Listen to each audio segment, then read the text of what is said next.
Bonjour à toutes et à tous.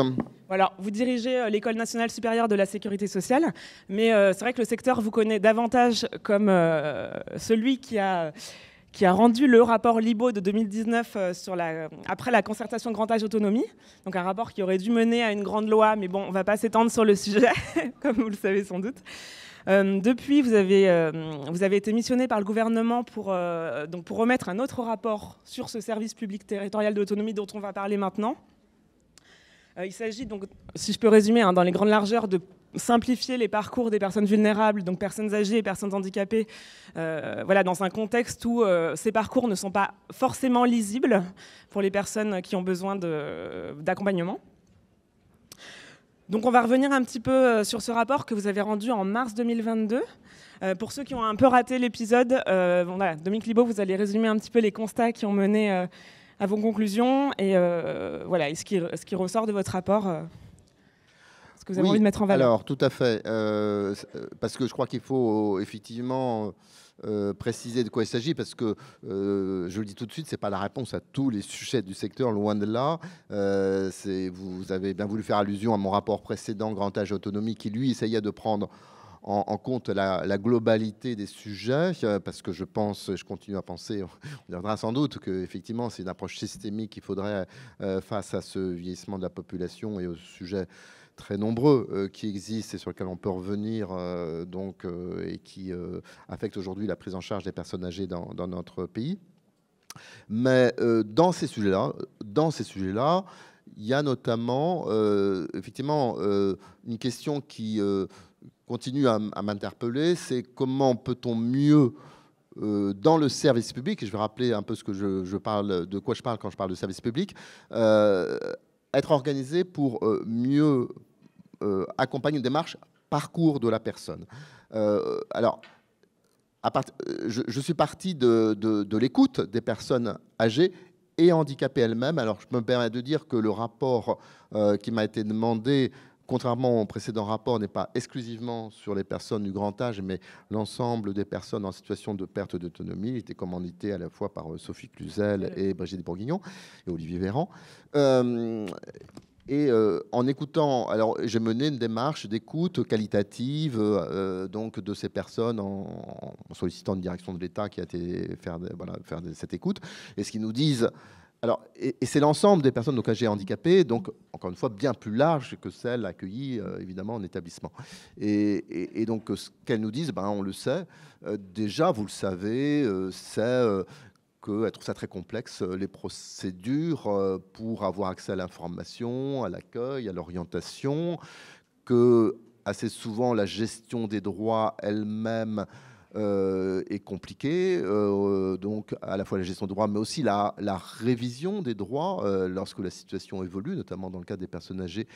On est dans une situation qui n'est pas stable, vous le saviez mieux que moi, même qu'il y a des droits, la capacité à mettre en place des solutions concrètes pour faire face à cette situation, et je pense là, donc notamment aux personnes à domicile, donc qui sont quand même heureusement très nombreuses, et vous connaissez le souhait général effectivement de vieillir à domicile, mais vieillir à domicile lorsqu'on commence à être dans une situation de perte d'autonomie, ça exige une coordination des acteurs, ça exige une mise en place de cette coordination, ça exige aussi qu'il y ait des acteurs, tout simplement, et donc la perception que tout ça est compliqué ou difficile ou pas évident, aléatoire, et avec cette notion d'absence de continuum, quoi. C'est que les réponses, en fait, le service public tel qu'il est plus organisé pour une réponse ponctuelle que sur une prise en charge dans la durée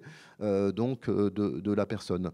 Et dernier sujet, ça que moi j'ajoute, parce que c'est moins ce que disaient les personnes spontanément, mais tout ceci conduit aussi à une politique de prévention qui est faible, qui n'est pas lisible et qui n'est pas efficace quand on regarde les résultats.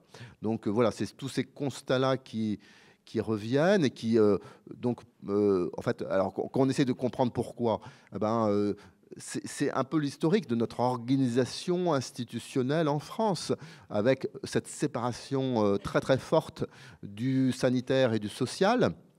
avec le social confié aux collectivités locales, donc notamment le département, mais les CCAS aussi, donc les intercommunalités, les villes et tout ça interviennent notamment dans l'information, l'accueil. Souvent, c'est c'est là que s'adressent des personnes donc pour avoir des informations.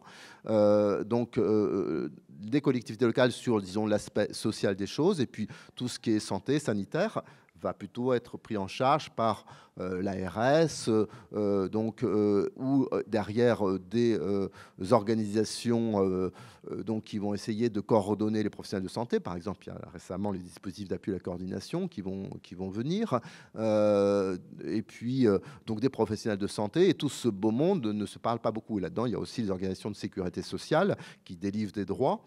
Et puis, une articulation département et sécurité sociale, par exemple, sur les GIR, entre GIR 5 et 6 pour la branche retraite, et puis 1, 2, 3, 4 pour le département. Et tout ça se parle très peu, et de façon hyper hétérogène selon les territoires. Et tout ceci se traduit pour les personnes par une situation souvent, encore une fois, qui raconte de grandes complexités, quelquefois de rupture dans les parcours.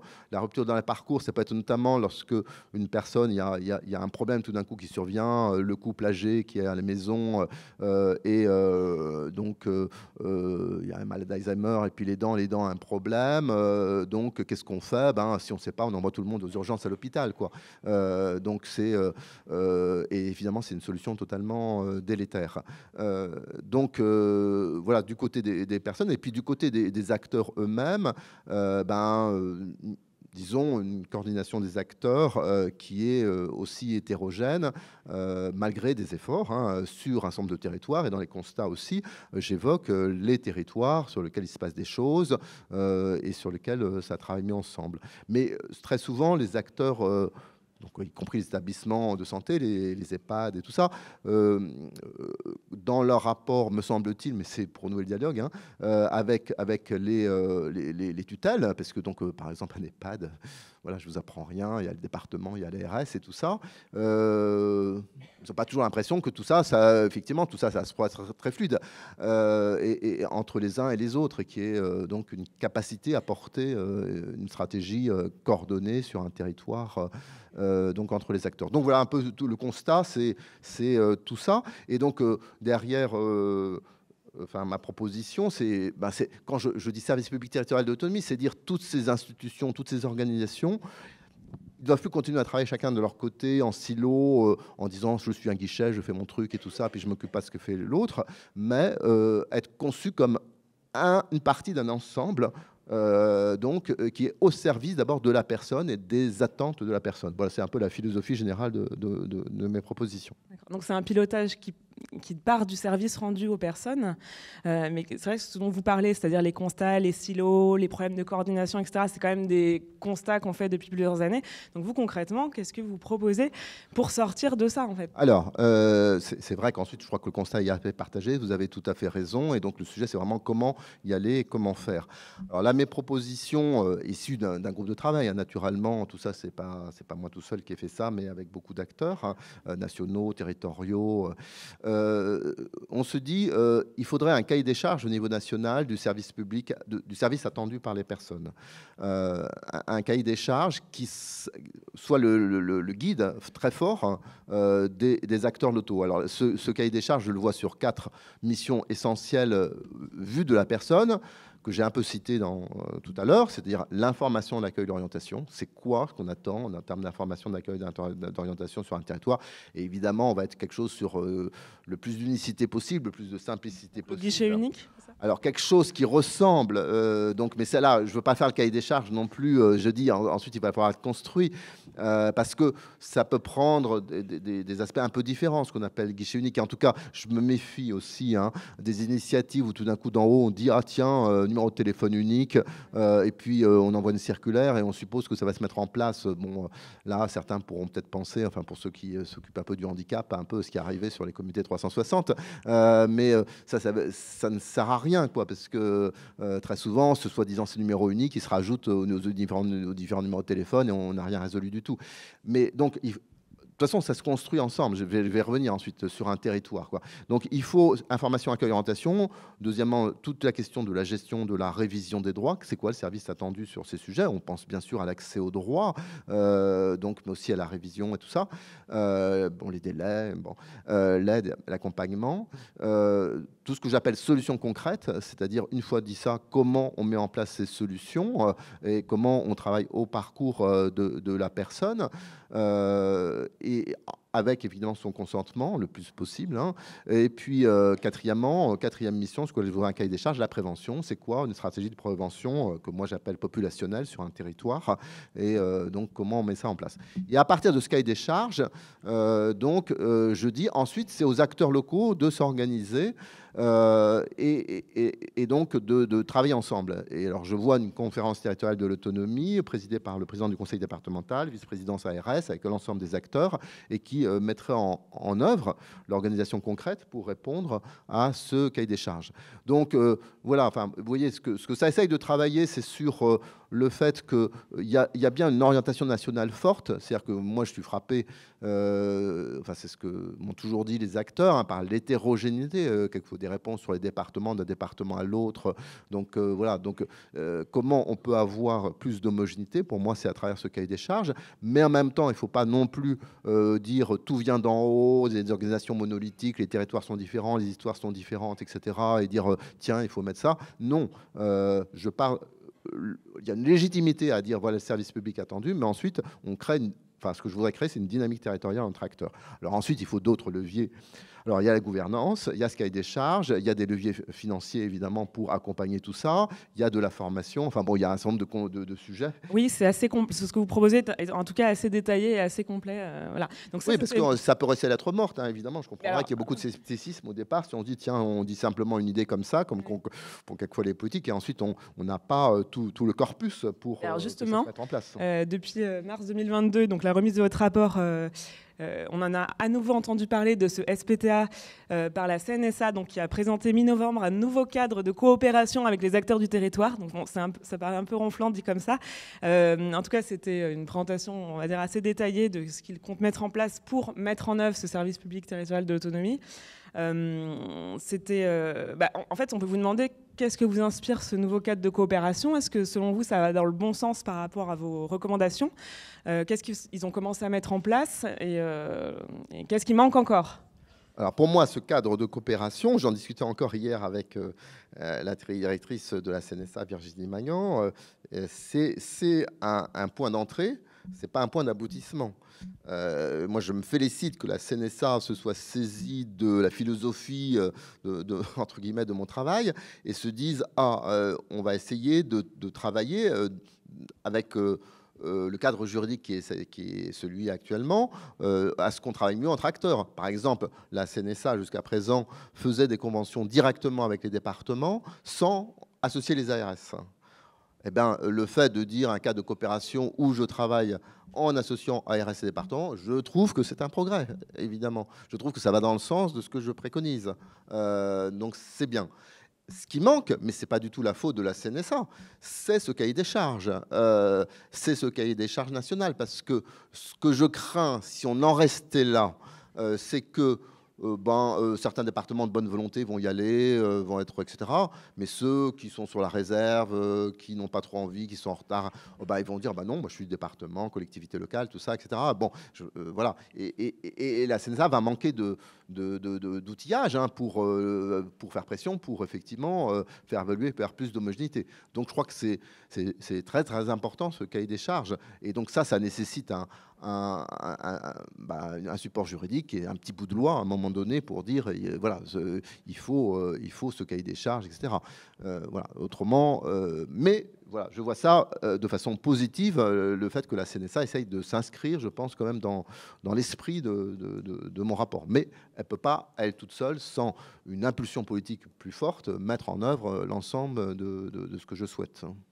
Et est-ce que vous avez eu des nouvelles du ministère à ce sujet récemment? Quelles sont les... La question inéluctable et fort légitime, évidemment. Et oui, parce qu'on parlait d'un bout de loi. Là, il y a eu quand même, on va dire, quelques annonces Il y a une proposition de loi qui a été rédigée par des groupes de députés de la majorité.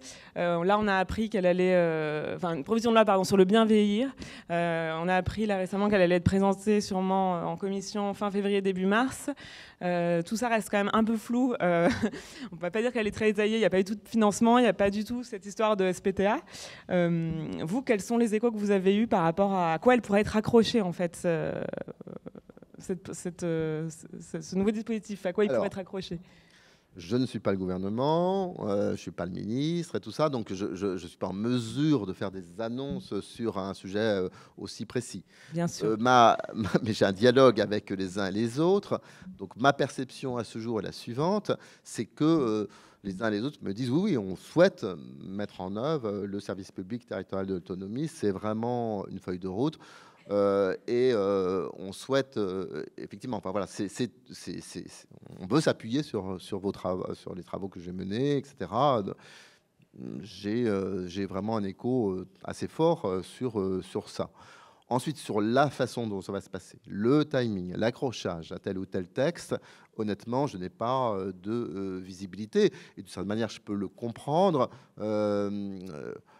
Vous savez, on en pense qu'on veut, mais enfin, en tout cas, les pouvoirs publics ont lancé cette démarche qu'ils appellent CNR. Donc, dans leur esprit, il y a une phase qu'on ne doit pas appeler concertation, enfin, je ne sais pas comment on l'appelle. Conseil national de la refondation. Voilà, refondation. Et à cette issue, ils annonceront des décisions. Voilà. Donc, moi, j'espère et je pousse à ce que dans le processus décisionnel, in fine, un des objets qui sortent soit le service public territorial de l'autonomie.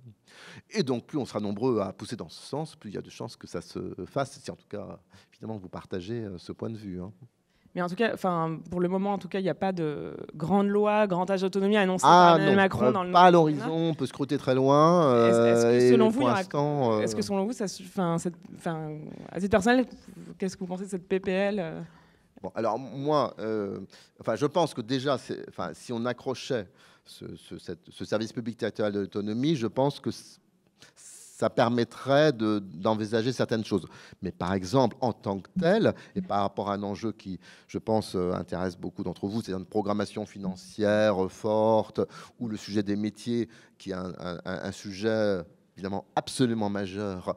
Enfin, quand j'interviens sur n'importe quel public, si on me dit quelle est la première priorité, je dis les métiers. Voilà, enfin, et donc voilà, enfin, j'échange avec Myriam El Khomri et tout ça. Donc ça, je le redis, ça ne sera pas traité en direct à travers le service public, pas en direct. Mais pour autant, par exemple... Qu'est-ce qui pourrait intéresser les gestionnaires d'EHPAD dans ce SPTA, tout concrètement? Alors, si on va par là. Qu'est-ce qui intéresserait concrètement les directeurs et gestionnaires d'EHPAD sur le SPTA? Je pense que le seul fait, qu'il y ait une gouvernance territoriale plus efficace peut être intéressant pour tous les acteurs sur un territoire. Je pense que cette idée de silo, d'incohérence, que les gens ne se parlent pas, etc., c'est compliqué. Et en même temps, alors, ça ne résout pas tout. Et moi, dans ma vision, si vous voulez, au-delà du rapport SPTA, ma vision, par exemple, je trouve que le cofinancement aujourd'hui des EHPAD, je le mettais dans mon rapport quant à l'autonomie, entre le département et l'ARS n'a pas de sens. N'a pas de sens. C'est beaucoup de temps perdu pour rien. Non, mais enfin bon, je demande ça par... Mais ils le disent eux-mêmes. En fait, c'est rare que je trouve une ARS ou un département me disant c'est super, on cofinance ensemble et on passe un temps super ensemble. Non, tout ça n'a pas de sens. C'est-à-dire que moi, j'essayais avec mon rapport précédent et avec le service public de dire le vrai partenariat, il n'est pas sur effectivement se battre sur un cofinancement avec toutes les conséquences chronophages et tout ça compliqué pour les différents établissements. C'est se mettre d'accord sur une stratégie territoriale. Nous allons avoir beaucoup plus de personnes âgées qui vont vivre sur nos territoires. Les plus de 85 ans, ils vont tripler depuis 2050. Où ils vont vivre? Comment ils vont vivre? Comment on s'organise? C'est quoi la vie avec les autres? C'est quoi les transports? C'est quoi l'habitat? C'est quoi le lien social? C'est quoi éventuellement donc les nouveaux habitats? l'État, c'est quoi, comment on fait que s'ils doivent aller vers un établissement, eh bien, cet établissement n'est pas un établissement qui est perçu comme effectivement isolant par rapport au reste de la société, et puis qui puisse éventuellement faire des allers-retours. J'avais lancé les hébergements temporaires en EHPAD, enfin bref, il y a plein de choses de ce type. J'ai lancé le centre territorial donc pour essayer de faire évoluer l'EHPAD. Enfin, je crois qu'il y a plein d'innovations à faire. Donc c'est ça les vrais sujets sur lesquels le politique devrait se pencher, non pas effectivement de dire ah c'est fondamental. Alors ensuite ils sont tous d'accord, mais ensuite évidemment vous doutez, ils disent oui mais c'est nous qui devons récupérer tout ça. Moi dans mon rapport au grand âge, je rappelle, je disais, parce que je pense que c'est l'ARS qui doit globalement récupérer, mais dans ma négociation avec les départements, parce que j'avais négocié ça, ils me disaient on voudrait, oui d'accord, mais on voudrait certaines expérimentations au sein du département. Bon, c'était mon truc, parce que voilà, et j'aurais été le gouvernement, j'aurais tout de suite mis ça en place, quoi. J'avais réussi à obtenir ça, qu'ils ont rien. Bon voilà, et donc ça reste un sujet non traité malheureusement. Oui, serpent de mer de la gouvernance. Mais alors si on parle, on revient juste sur le SPTA, on continue sur la gouvernance, mais côté SPTA, dans votre rapport, vous proposez de légitimer les délégations départementales des ARS, tout en laissant les départements chefs de file sur le sujet. Vous pouvez un peu expliciter ? Sur les territoires, ils ont leur autonomie de... Non, mais alors, je vais revenir sur un sujet, c'est que je dis souvent, dans l'histoire des ARS, il y a une évolution un peu malheureuse, c'est les grandes ARS. Parce que moi, tous les présidents de département auxquels je parle, qui ont été concernés par ce sujet, me disent ça a tout changé, parce que avant, ils avaient un directeur d'ARS, par exemple, en Alsace, ou dans les régions aujourd'hui couvertes par l'Occitanie, enfin, qui étaient relativement proches, avec lesquelles ils pouvaient parler. Et puis là, ils ont l'impression d'une super région qui est très loin, et avec des directions départementales trop faibles, perçues comme trop faibles pour avoir un vrai dialogue. Et donc ce sujet de comment rétablir le dialogue et à quel niveau entre les RS et le département, enfin là aussi il est un peu loin de vous, mais il est quand même tout à fait important pour ensuite des stratégies territoriales. Donc oui, je pense qu'effectivement, il faut renforcer les directions départementales, parce qu'une partie du dialogue doit se faire au niveau du territoire. Bon, ça ne veut pas dire aussi que l'ARS régionale n'ait pas un rôle voilà. J'ai beaucoup dialogué avec, par exemple, Pierre Pribil, qui était donc le directeur d'ARS Bourgogne-Franche-Comté, qui est aujourd'hui secrétaire général au ministère, ou avec Étienne Champion, qui était à l'époque secrétaire général du ministère, qui a été directeur de l'ARS Hauts-de-France et qui est aujourd'hui à Matignon. Et il me disait, oui, mais enfin, faut pas non plus effectivement exclure le dialogue. Oui, je suis d'accord avec la région. Mais ça, c'est retrouver la confiance entre les acteurs dans ce dialogue. Oui, c'est extrêmement important si on veut bâtir ce service public territorial de l'autonomie. Oui. Est-ce qu'il y a des questions à ce sujet dans la salle ? Il nous reste un petit peu de temps. Un sujet large, hein, s'il en est, mais si ça vous fait penser à des problématiques que vous rencontrez chacun à votre échelle. Oui ? Pourquoi vous annoncez plutôt raccrocher à l'ARS plutôt qu'au département quand on pense lieu de vie, habitat inclusif Là, on parle de la gouvernance globale des... Sur l'EHPAD, sur le financement unique. J'ai bien compris la question. Moi, je pense... Mais en même temps, c'est pour ça que j'autorise aussi des expérimentations, hein, parce que la question peut se poser. Bien sûr, je suis lieu de vie... mais l'EHPAD, vous le savez mieux que moi, le sujet, il est complexe parce qu'on a à la fois l'aspect lieu de vie, si vous avez dit mon rapport, tout ça, je suis à fond sur le sujet lieu de vie. Et en même temps, j'entends aussi, par exemple, le discours de Claude Jandel lorsqu'il fait son travail sur c'est quoi le niveau de dépendance des... On va juste éclairer sur le gériatre Claude Jandel qui a rendu un rapport sur la médicalisation des EHPAD. Oui, et qui regarde quel est le niveau de dépendance et de soins nécessaires en EHPAD par rapport aux USLD.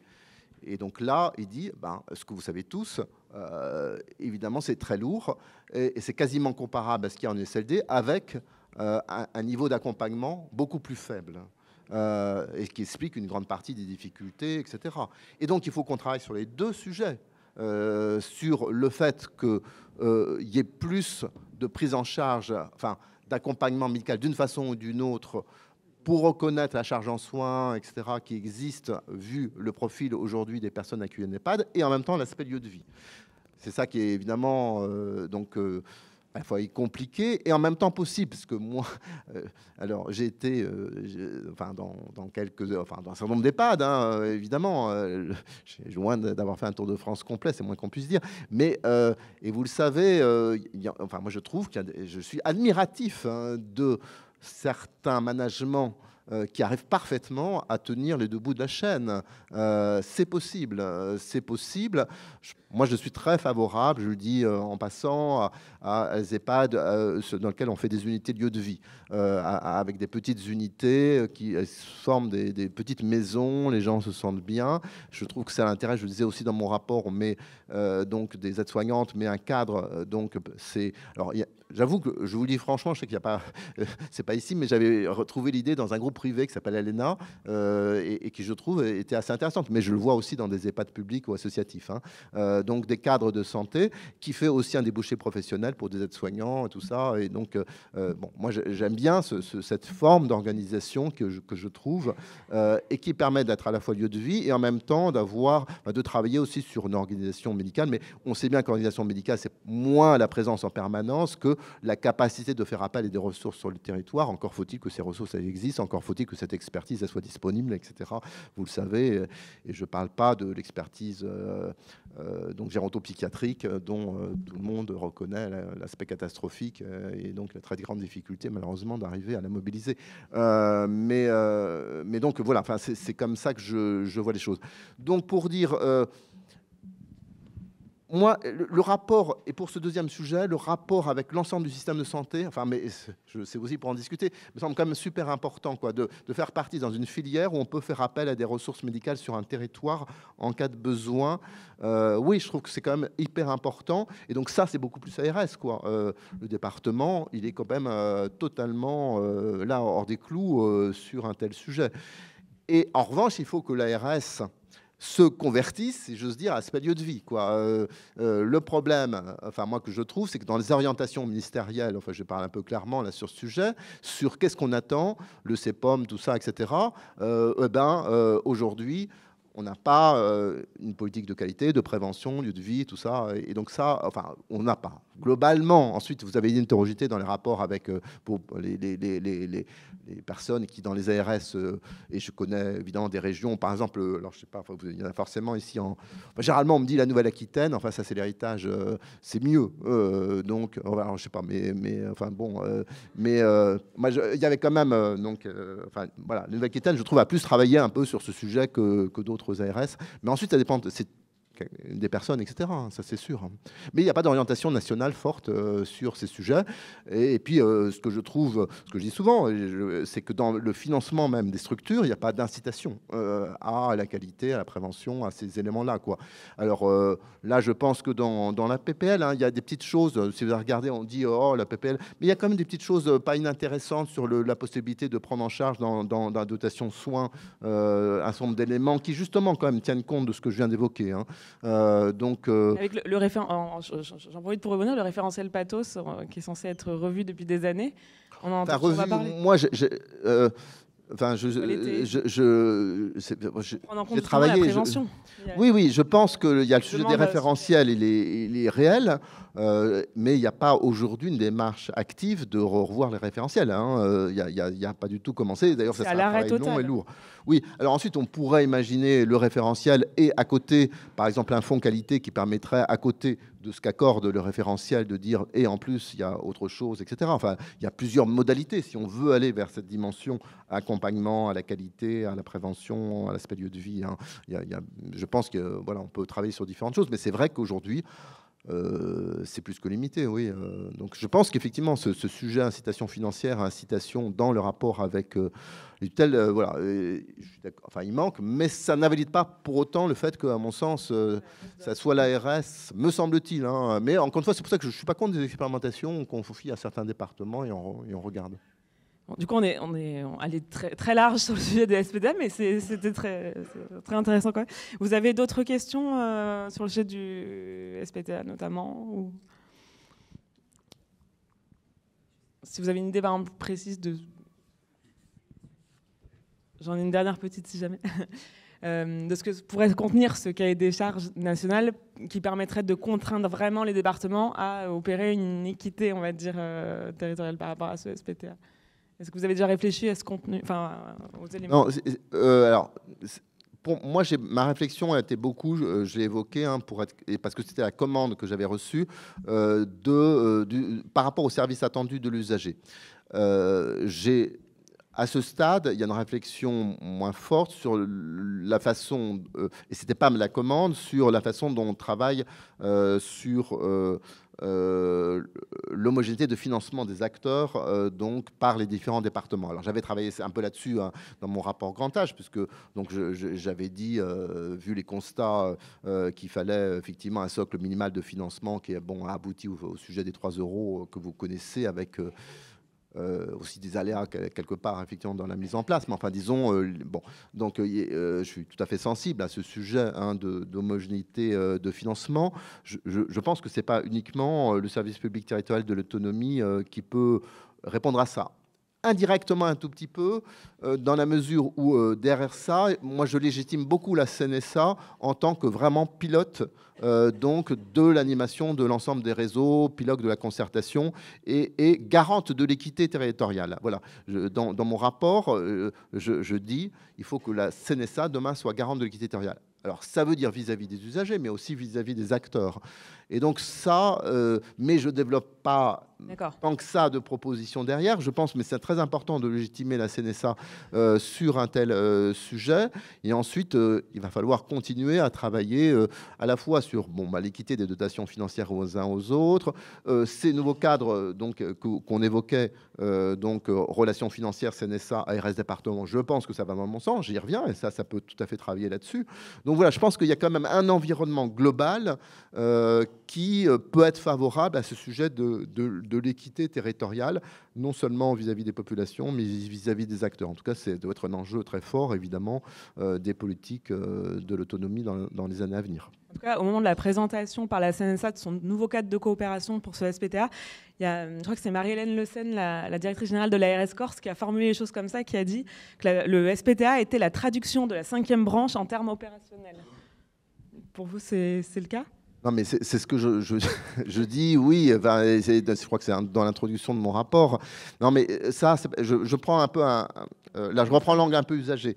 Mais ce que je dis non, mais j'ai été directeur de la sécurité sociale, donc j'essaye de réfléchir sur ce que veut dire sécurité sociale dans notre pays. Et sécurité sociale, dans les politiques sociales, le social a toujours existé. Enfin, finalement, donc il y avait des congrégations religieuses qui faisaient des hospices et tout ça. Bon, d'accord. Mais c'est quoi qu'apporte la sécurité sociale? C'est, Jean Jaurès disait en 1910, un droit certain pour la personne. Elle change le rapport. Je vous donne pas parce que je suis gentil et que voilà, je viens vous donner quelque chose, mais je vous accorde des droits objectifs. Vous êtes dans cette situation, vous avez une créance sur la collectivité. C'est ça que change la Sécu. Et c'est le sujet retraite, et c'est le sujet... voilà. Et donc d'ailleurs, le fait que quand on change la nature de cette créance vis-à-vis de la collectivité, évidemment, ça réagit, quoi. Donc il y a cette notion très forte, droit objectif, donc droit certain. Et donc la question que je posais, c'est derrière, quand on crée une branche autonomie, c'est quoi ce droit objectif, ce droit certain? C'est quoi ce nouveau droit, ou c'est simplement une espèce d'habillage comptable sans beaucoup d'intérêt? Et alors, si on veut donner un sens, effectivement, je pense que le sujet, il faut prendre le mot au sérieux, c'est-à-dire c'est la reconnaissance de l'autonomie de la personne, en tout cas de cette idée que la personne reste citoyenne, et demain, au-delà des prestations monétaires, on doit aider les personnes âgées à continuer à vivre leur vie comme elles le souhaitent, ou en tout cas voilà, le moins mal possible. Et donc on retrouve ces idées de parcours et tout ça. Et c'est pour ça que je viens, effectivement, le SPTA peut être effectivement la vision concrète d'organisation qui permet aux personnes demain de vivre le moins mal possible leur parcours d'autonomie et aussi de fin de vie. Bien sûr, évidemment, il faut le dire. Un vœu, je pense, partagé par tout le monde, mais voilà. Donc, comment on le met en place? Donc, à voir ce que le gouvernement va en faire. À voir. Et derrière, effectivement, c'est une réforme, comme vous avez compris, de gouvernance organisationnelle, effectivement. Hein. Mais bien sûr, derrière, c'est ce que j'évoque sur c'est un sujet sociétal. Hein, évidemment, c'est effectivement, c'est une autre vision du service public, une autre vision aussi de la personne âgée. Donc, c'est quelque chose d'assez ambitieux et dont j'espère effectivement ensuite qu'il doit, je reviens sur les acteurs, sur les métiers, parce que je voudrais quand même redire, encore une fois, ce n'était pas l'objet direct de mon travail, mais je continue à penser que c'est fondamental, c'est prioritaire, et si on ne travaille pas là-dessus, de toute façon, on peut dire tout ce qu'on veut, on n'y arrivera pas. Donc c'est bien là-dessus qu'il faut aussi travailler, évidemment. Merci beaucoup à vous. Un message passé, merci. Merci. Vous allez pouvoir laisser votre fauteuil.